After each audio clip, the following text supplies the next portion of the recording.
பிரேசிலின் Rio de ஜெனிரோவில் போதைப்பொருள் கும்பல்களுக்கு எதிராக வரலாற்றிலேயே மிகப்பெரிய அளவில் நடத்தப்பட்ட போலீஸ் அதிரடி சோதனையில் குறைந்தது 64 பேர் உயிரிழந்துள்ளனர். 80க்கும் மேற்பட்டவர்கள் கைது செய்யப்பட்டுள்ளனர்.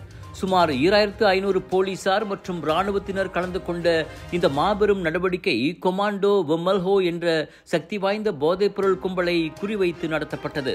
சோதனை அதிகாரிகளுக்கும் போதைப்பொருள் கும்பலுக்கும் இடையில் ரியோவின் வடக்கு பகுதியில் உள்ள பல குடிசை பகுதிகளில் கடுமையான துப்பாக்கிச் சண்டை நடந்தது. நேரில் பார்த்த சாட்சிகள் அதை போர்க்களம் என விவரித்தனர். பதற்றத்தில் பள்ளிகளும் போக்குவரத்து சேவைகளும் முடக்கப்பட்டன. இந்நிலையில் கொல்லப்பட்டவர்களில் சிலர் பொதுமக்களாக இருக்கலாம் என கூறி மனித உரிமை அமைப்புகள் விசாரணை கோரியுள்ளன. ஆனால் ரியோ மாநில ஆளுநரோ அதை போதைப்பொருள் பயங்கரவாதத்துக்கு எதிரான போராட்டம் என வர்ணித்துள்ளார். விமர்சகர்கள் தரப்பில் இது பிரேசிலிய போலீஸ் மெல்ல இராணுவமயமாக்கப்படுவதை காட்டுவதாக குற்றம் சாட்டுகின்றனர்.